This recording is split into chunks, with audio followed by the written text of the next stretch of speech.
नमस्कार साथियों, मैं विकास ज़ेनिथ एकेडमी पे आपका स्वागत करता हूं। आप सब लोग कैसे हैं? आशा करता हूं आप सभी लोग अच्छे होंगे। लगातार वीडियो बन रही हैं, लगातार आप देख रहे हैं। मैंने कल आपके लिए पॉलिटी के 3 चैप्टरों के प्रश्न डाले थे और आशा करता हूं कि आप लोगों ने बहुत अच्छे से देखे होंगे। आपने जितनी भी वीडियो देखी हैं उन सबसे ही वह प्रश्न पूछे गए हैं। और एक और अच्छी बात उनमें ये थी कि सभी प्रश्न किसी न किसी परीक्षा में आए ज़रूर हैं। और आपने ये नोटिस किया था कि नहीं किया, नोटिस नहीं किया है तो करें। आपको जितनी भी वीडियो में ऐतिहासिक पृष्ठभूमि, संविधान निर्माण, नागरिकता और संघ राज क्षेत्र से जितना भी पढ़ाया गया उतने ही आपके एग्जाम में, बड़े एग्जाम में, प्री में पूछे गए हैं। तो आप इससे अनुमान लगा सकते हैं कि आपको एग्जाम के प्रति किस तरीके से पढ़ाया जा रहा है। और आप बिल्कुल धैर्य बना के रखें, बिल्कुल धैर्य बना के रखें कि आपको एग्जाम में यहाँ से प्रश्न फंसेंगे ही फंसेंगे। वही मैंने आपसे पहले ही कह रखा है कि आप यदि मेरी वीडियो को देखें तो प्रश्नों के जो घटना चक्र है उसको लेके बैठें कि हाँ सर के प्रश्न फंसते हैं कि नहीं फंसते हैं। मैं आपको फालतू की बातें नहीं करता और ना ही फालतू की बातें आपको बताता हूँ। मैं आपको वही बताता हूँ जो आपके लिए आवश्यक है। आप किसी भी एग्ज़ाम की तैयारी कर लें और फिर आप मेरे वीडियो के साथ तैयारी करें, आपको लगेगा कि हम जैसा पढ़ रहे हैं बिल्कुल ठीक पढ़ रहे हैं। आपको मेरा कहने का मतलब यही है कि धीरे धीरे हर चीज़ पॉसिबल होगी।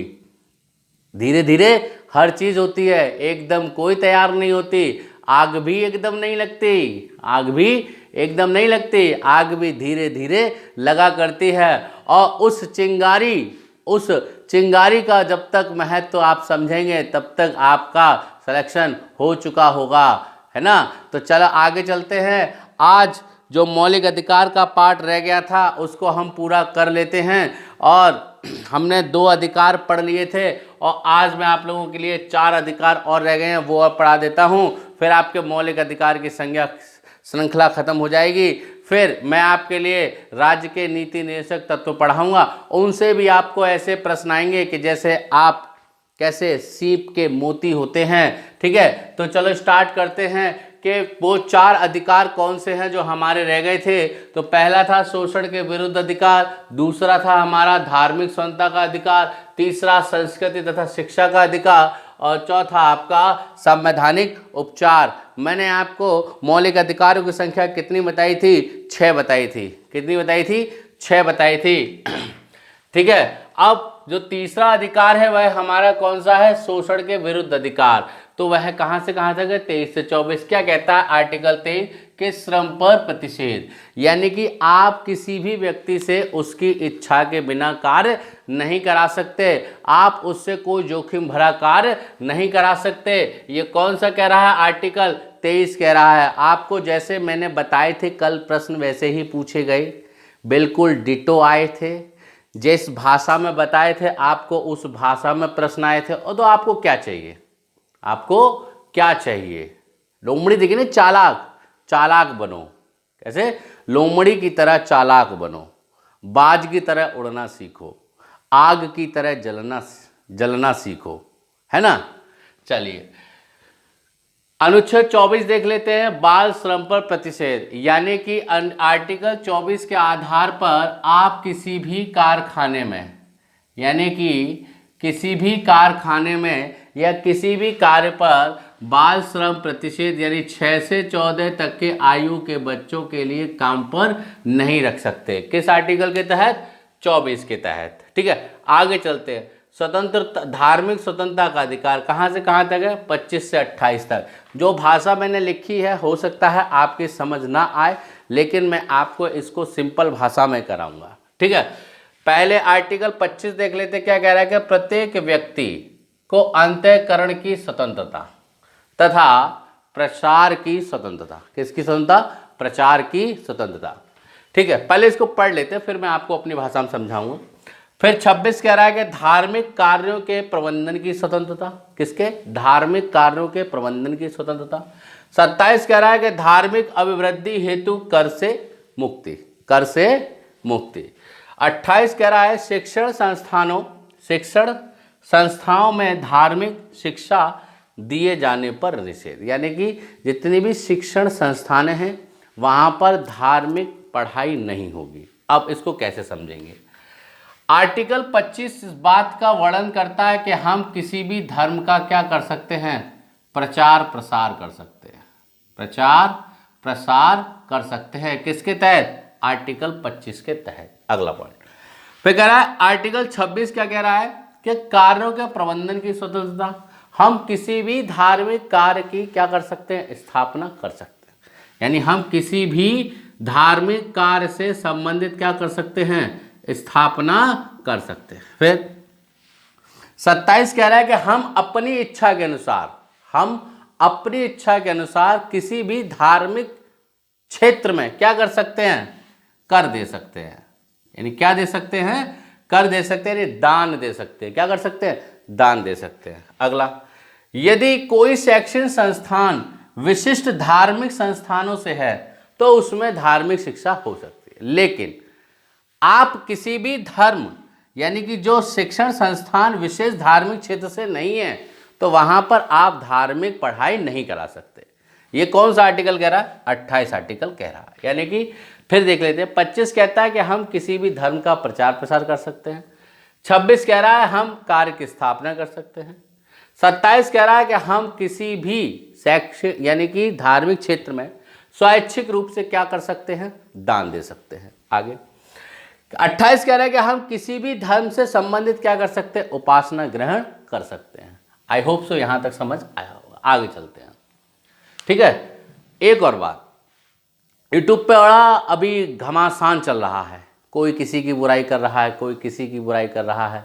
तो मेरे प्रिय छात्रों, आपसे मेरा बड़ा अनुरोध है कि आप सब तरफ देखें, सब तरफ सुनें, लेकिन करें अपने मन की, करें अपने मन की।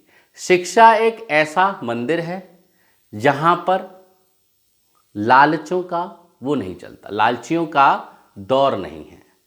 जो निस्वार्थ भाव से आपको पढ़ाए, आपको समझे और आपको जाने, वहीं आप पढ़ें, उसी से पढ़ें और उसी का आदर करें, ठीक है। आपका समय बहुत अमूल्य है, मूल्यवान है, और आप बहुत दिनों से धैर्य बनाए रखे हैं, तो आप अपने समय को खराब ना करें। लोगों की बातों में आकर आप अपने महत्वपूर्ण समय को बर्बाद ना करें। आप समझें, आपका जीवन है, आपको धैर्य बनाकर कहीं भी एडमिशन लें। संस्थान बहुत खुलती हैं, नहीं खुलती। आप कहीं भी जाएं, पहले सोचें, समझें, जानें, परखें, उसके बाद में आप क्या लें? एडमिशन लें और आप पढ़ें। चलिए आगे कह रहा है कि 5वां अधिकार संस्कृति तथा शिक्षा का अधिकार क्या कह रहा है? 29 से 30।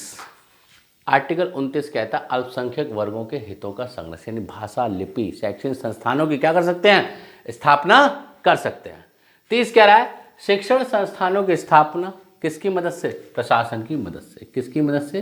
प्रशासन की मदद से। ये इतना इंपॉर्टेंट नहीं है, केवल आपको ये वाली लाइन याद करनी, ये वाली, ये इंपॉर्टेंट है, ये इंपॉर्टेंट नहीं है। कभी पूछ लेता है, कभी नहीं पूछता, लेकिन पढ़ना है।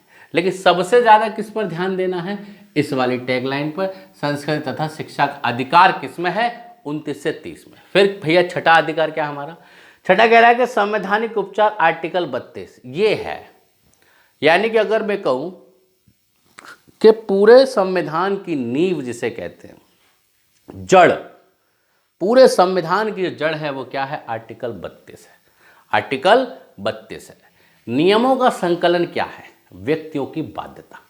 नियमों का संकलन क्या है? व्यक्ति की बाध्यता। पशुओं का संचलन क्या है? उनकी जंजीरों से।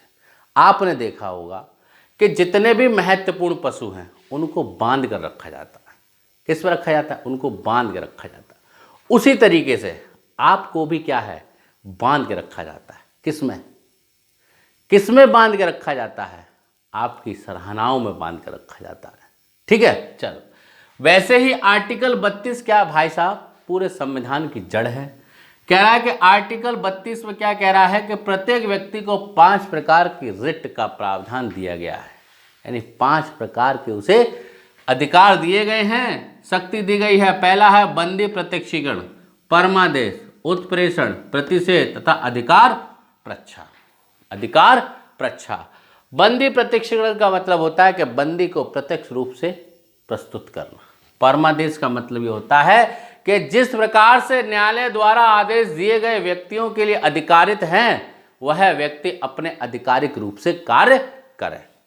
प्रतिषेध क्या कह रहा है कि उच्चतम न्यायालय कभी भी उच्च न्यायालय की कार्यवाही को रोक सकता है, यानी मंगवा सकता है।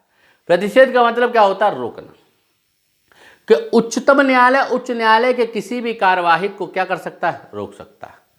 अधिकार प्रच्छा, यानी व्यक्ति को अपने मौतिक दल रूप में क्या करना चाहिए? आधिकारिक रूप में कार्य करना चाहिए। तो आर्टिकल 32 हमको 5 प्रकार की स्वतंत्रता देता है। आपको इतना भी याद है तब भी चलेगा, इसकी परिभाषा नहीं याद है तब भी चलेगा, लेकिन आपको ये तो पता होना चाहिए कि आर्टिकल 32 में कितने प्रकार की स्वतंत्रता दी गई है। तो आपके 5 प्रकार की स्वतंत्रता दी गई है। बंदी प्रत्यक्षीकरण, परमादेश, उत्प्रेषण, प्रतिषेध तथा अधिकार प्रच्छा। ठीक है। Doctor B R Ambedkar, doctor B R Ambedkar ji के द्वारा यह कहा गया कि यह संविधान की हृदय तथा आत्मा है। संविधान की हृदय तथा आत्मा है। ठीक है।